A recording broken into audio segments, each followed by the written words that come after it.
E se fosse possível levar esperança para milhares de pessoas? Juntos, nós podemos. Invista neste canal. Invista em um mundo melhor.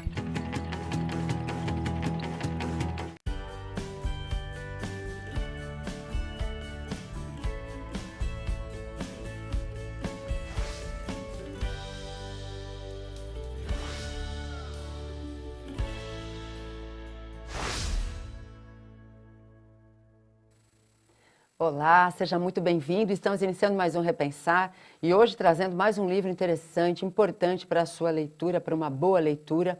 O livro que nós destacamos hoje tem como título Diante da Vida com Chico Xavier. Só pelo título você já pode perceber que nós vamos falar sobre Chico Xavier, esse que foi uma exemplificação do homem de bem. E quem está aqui para falar sobre esse livro é o seu autor, Orson Peter Carrara.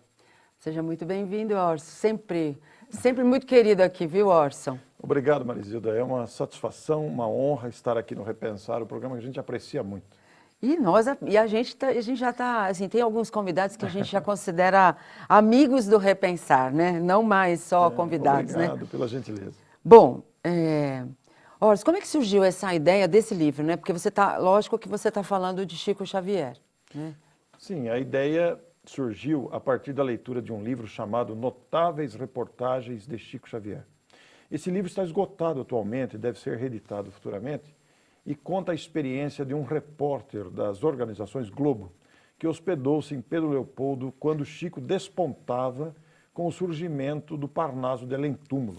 E as organizações Globo mandaram esse repórter, que se hospedou lá, e passou a acompanhar o cotidiano dos primeiros anos do então jovem Francisco de Paula Cândido Xavier. Isso me entusiasmou, Marizilda. Então, mas isso foi em 1937, é isso? Aproximadamente, na década 36, de 30, 35, 34. Que ele era um jovenzinho mesmo, ele né, era um o Chico? jovenzinho, então. E este relato do repórter, que tinha uma característica essencial, ele era imparcial. Ele não era nem crente nem descrente. Ele relatava o que ele via. Então ele era imparcial totalmente. Ele contava o fato, né? Contava o fato. Ele não aumentava nem diminuía, né? E remetia isso para o Globo, que publicava essas reportagens.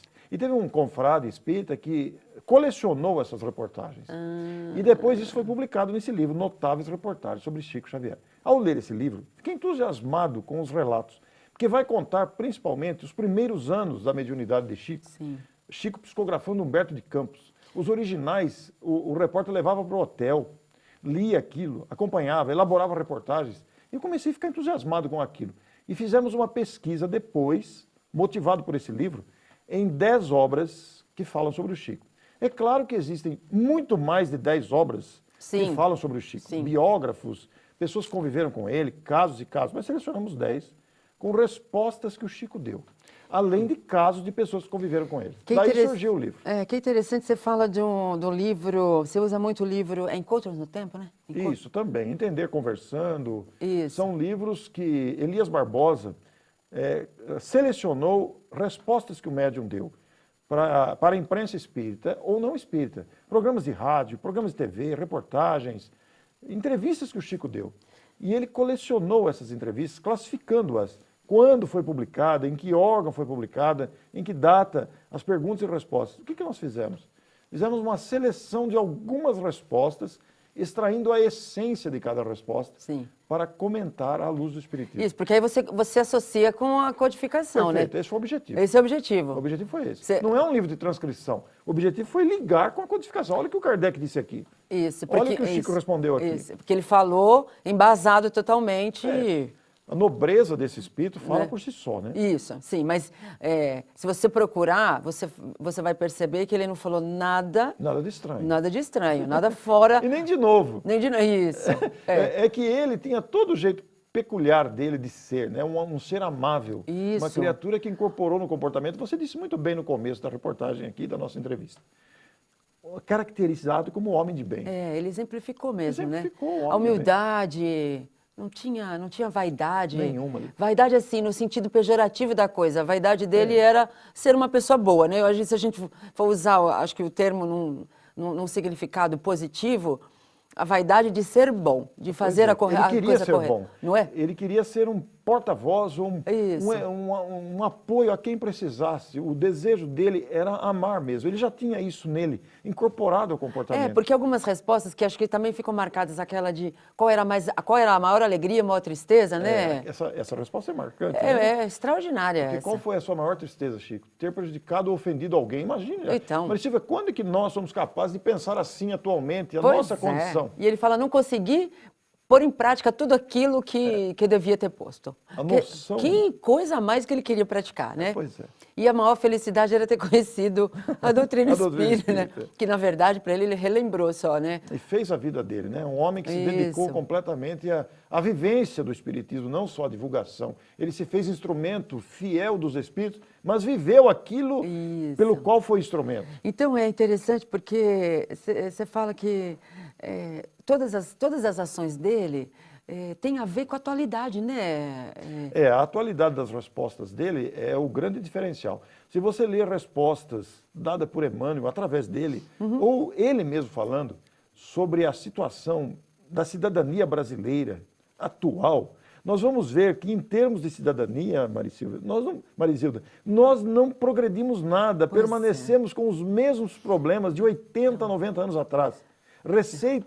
Respostas que ele deu naquela época, nós ainda não aprendemos. E que as pessoas, coletivamente, né? E que as pessoas o questionavam com uma força de tentar pegá-lo. Como se fosse uma armadilha. Uma armadilha. É como fizeram com Jesus, né? Mesma coisa. Não é? Você fala assim, você está comparando Chico a Jesus? Não, nós podemos nos comparar nos fatos. Guardadas as devidas proporções. As devidas proporções, né? A mesma coisa. Tentavam, né, fazer com que ele caísse numa armadilha ou num equívoco ou numa contrariedade, quando a gente se contradiz, numa contradição, mas ele nunca caiu. Mas sabe né? por quê, Marizilda? Porque Chico era honesto. É isso. Ele era de uma honestidade inquestionável, porque ele não desejava enganar ninguém. Pois é. Não desejava se projetar, não queria se aproveitar da sua condição de mensageiro, de intermediário dos benfeitores. Ele era ele mesmo. Era puro de coração. Transparente, né? Você conseguia, mas com amor, né? Isso, você conseguia ver como ele era de imediato, né? Ele não fazia esforço nenhum, porque ele já era naturalmente assim. Alguém que já incorporou o comportamento, os preceitos de Jesus, preceitos cristãos. E acho que muita gente acha que ele sofria, mas eu acho que não, né?